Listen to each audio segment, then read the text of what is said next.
Hannah Murray on TRE in the afternoon.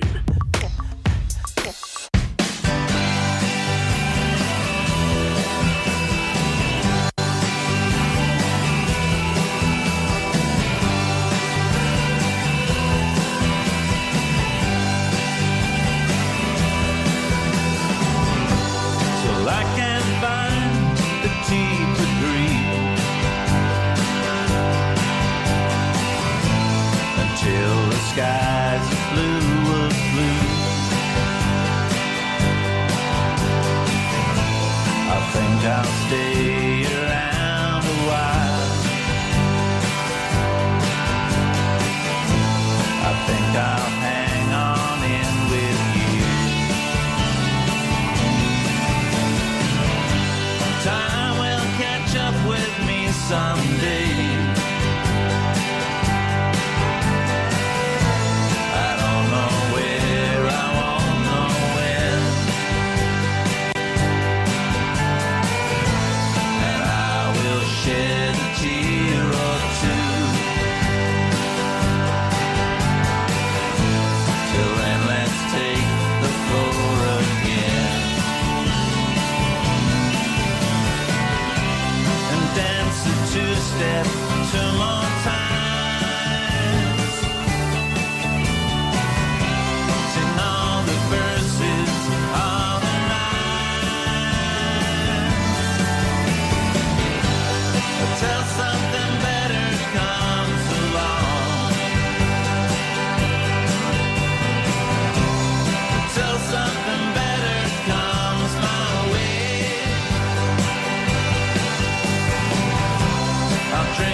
That is the Rockingbirds, Until Something Better Comes Along. Joining us on the line now is Alan Tyler, who is the singer of the Rockingbirds, the chaotic, swashbuckling country rockers who galloped haphazardly into the 90s Camden indie scene, got signed, appeared on Top of the Pops, and produced eventually 4 albums of unsurpassed Americana. His memoir out now is called How to Never Have a Hit, The Confessions of an Unsuccessful Singer-Songwriter. Welcome to the show, Alan. Hello, Hannah. Thanks for having me on. Oh, it's a pleasure. It's great to have you with us. And why haven't you had a hit? I like that song. It's very difficult to say, really. It's not for want of perseverance, because although I've not actually written or had a hit, I've been around for quite a long time. I've done things like played Glastonbury about 9 times. I've made 12 albums. So I sort of I set out, I kind of make a claim for myself in the book that in a kind of way I'm probably the most unsuccessful pop singer in pop, in that I've kind of been around for a long time, made a lot of records, and also sometimes at least taken seriously as an artist. But I mean, it just goes to show how difficult it is to break the music industry, and how so much of it obviously comes down to talent. But you've got a talent, quite clearly. So much of it seems to come down to luck and being in the right place at the right time, or having the right kind of connections, all those kind of things. Yeah, I mean, I've always had I've managed to cultivate quite good collections. I think really my book is sort of intended to be a laugh, really. It's a bit of a comedy, and it's the butt of the joke is me, and it's really about how I've managed to escape being successful by being such an awkward customer, and going after the wrong kind of things, and the most unfashionable kind of music at any given time. So tell us about some of your successes over the years. I mentioned in the introduction you appeared on Top of the Pops. When was that, and what was that like? Oh, that was in 1992. My label, the Heavenly label, Beth Orton were on them, St. Etienne were on them, Flowered Up were another. They decided to do a charity single for the Terence Higgin Trust. Mm-hmm. St. Etienne sang one song. The idea was it was an EP of Right Said Fred cover versions. So we did the version of Deeply Dippy. Flowered Up did with one of the others, and Don't Talk, Just Kiss. So we sang Deeply Dippy. We did not too bad of a quite a good version of it. It went out on as a single, and it got to number 26, I think. And we were invited onto Top of the Pops, and we were the band who was selected to go on. But as I just sort of describe in the book, it was sort of when you're a kid and you dream of being on Top of the Pops, which of course I did, being a wannabe pop star. You imagine the picture of your band coming up, and the name of the band coming up in the chart rundown, and at number 26, instead of the Rockingbirds name appearing, it said Various. Oh, no. And so, and also we were doing a cover version. It was kind of like, we were a country rock band, so that was our big thing. That was our how we identified, but we didn't sort of live up to our identity very well. We tried to get a couple of tap dance. We did get a couple of tap dancing cowgirls on stage with us because I'd had a previous bit of a career as a tap dancer in the 80s before that. Anyway, so it went. It's one of those. It didn't go that well in that usually an appearance on Top of the Pops bumps your chart placing up a little way. Unfortunately, we fell out of the charts the week after. Oh, no. What a shame. It was because they had you down as Various. Well, I don't know if it was that, really. It was so... we were also on later with Jules Holland, and I write about that in my book, which is a good experience. So it was 1992, but we sort of made a few cock-ups on in the show that night, and I was never able to bring myself to watch reruns of it afterwards. And was that as the Rockingbirds? That's as the Rockingbirds, yes. Okay. But yeah, it was. I mean, Jules Holland was very nice. I reminisce about the fact that he invited me back to his house, and you know, in a very to come back and listen to records. He was very interested in the fact that we were a country rock band, and he was very, he has great Catholic tastes, and but I was too shy, really. I was one of these sort of mixed up pop stars. I think it's probably fairly common for people who in my position to be both rather outgoing and also very shy at the same time. And I could never bring myself to ring him up and say, "Hey, Jules, let's have an afternoon listening to records together." But he was a very sweet man, very nice. Oh, and how about the Glastonbury appearances? 9 times. That's pretty cool. Yeah, well, I mean, 1992 was the first time that we appeared. That was a great high point for the Rockingbirds. That was when we just got signed to a major label deal with the Heavenly label, and things are very much on the up and up. But we were always getting ourselves into trouble, and that first year, as I write in the book, my How to Never Have a Hit book, we got rather carried away on a beautiful, hot, sunny day at Glastonbury, and we turned up at our gig at the acoustic stage. We were all wearing our cowboy clothes as we were wont to do, our Western wear. But on the way, on this hot, sunny day, the band had stopped off at a toy shop and bought all these water pistols, these huge high-power Super Soaker water pistols. And as we got out in the backstage area, my band went it was kind of like a gunfight at the OK Corral, really, but with water pistols. And we squirted everyone in sight, all the stage managers, and soaked them in water. And as a consequence, we were told that we would never play not only we would never play Glastonbury ever again, but that we would never play in the West Country ever again. And we were all, yes, it was all wind and air, and we were actually back on the same stage the following year.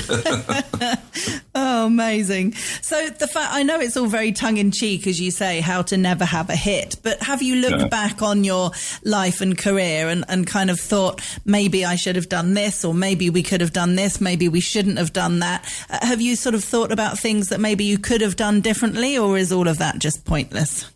Well, I mean, I have a little list in the back of my book where I sort of summarize my lessons learned. One of them is, don't try to be different, go with the flow, be like the rest, only more so. And I always thought it was more interesting to be different, and to, before I was a country singer, I was in the 80s, I was a kind of like a swingy pop. I was into sort of like Cole Porter songs, and tried to write classic pop songs, and had a band that did that.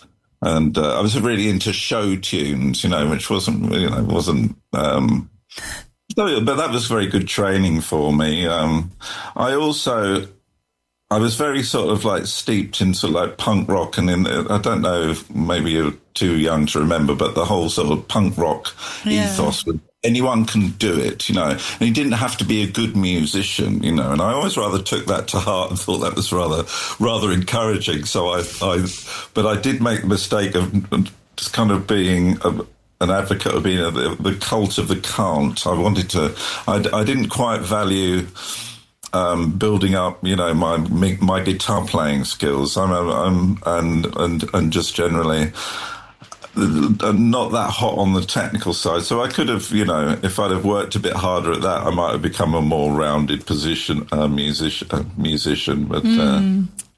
it's funny, isn't it? Because with music and also with writing, I've interviewed a lot of fiction authors over the years, and they always say you have to write what you know. You know, there's no point going, well, crime's very popular at the moment, so I'm going to write a crime novel, when you don't read crime novels and you're not particularly interested in crime.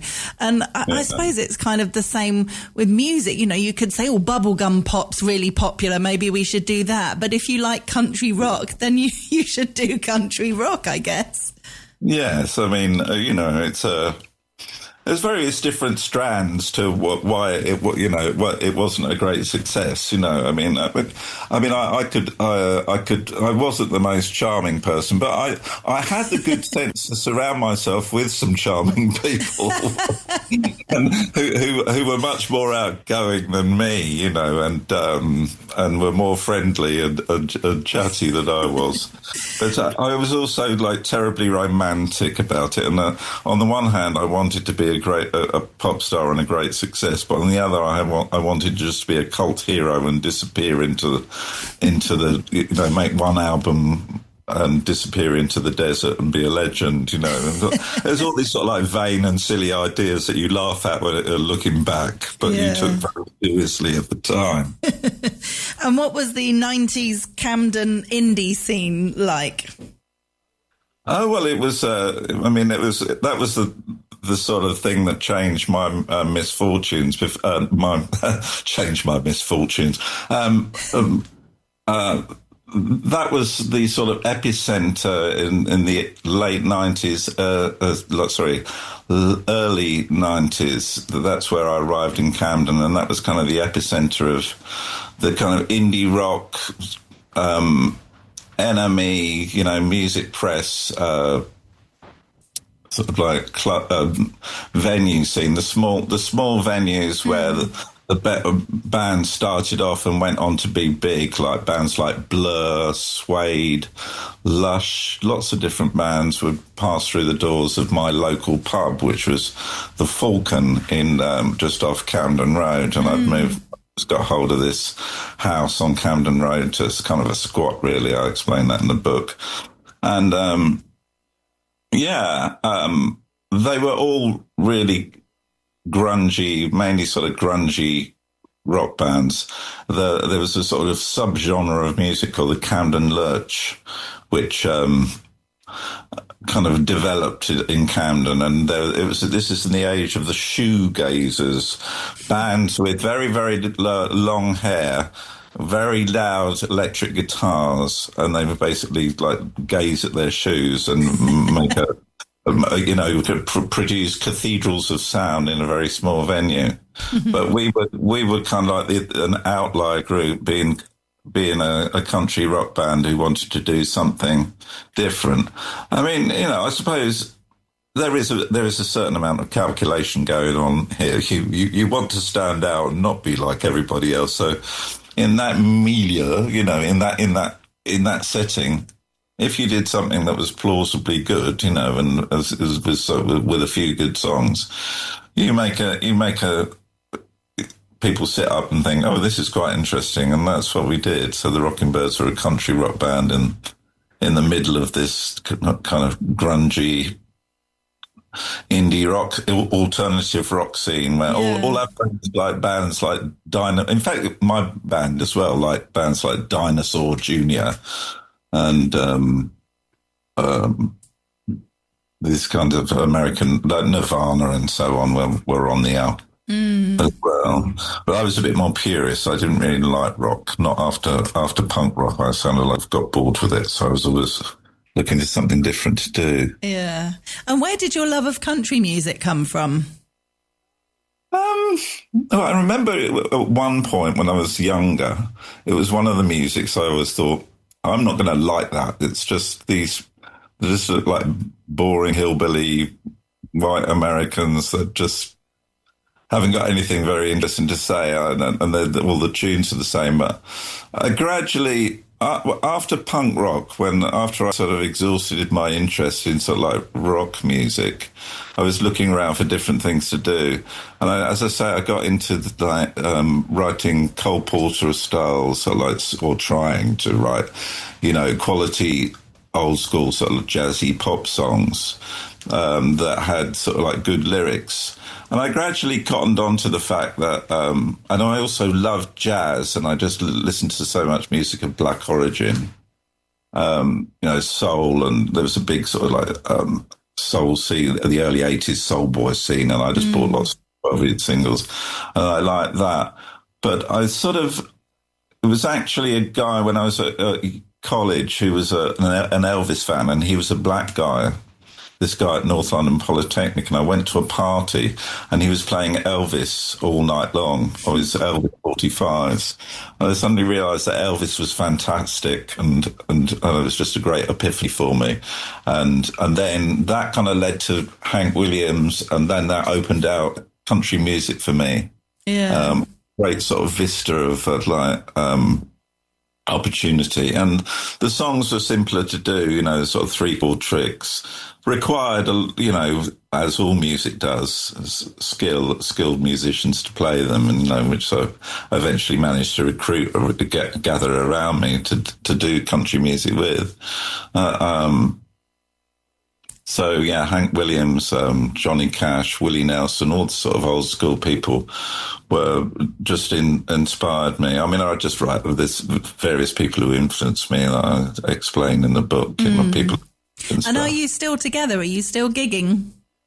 Yeah, the Rockinbirds are playing in August at the Long Road Festival that's in Leicester on it's Saturday the 23rd of August, and then we're playing at the Clerkenwell Festival, a free festival in London on the 24th. So that's the Rockinbirds having a bit of an outing. Yeah, we play when we can, now and again when the opportunity arises. Yeah, great stuff. Well, if people want to get a copy of your book, it's called How to Never Have a Hit, The Confessions of an Unsuccessful Singer-Songwriter. It's available on our website, tre.radio, and it's by Alan Tyler, who we've been chatting with. Alan, thanks so much for joining us, and best of luck. Thank you, Hannah. Take care. Bye-bye.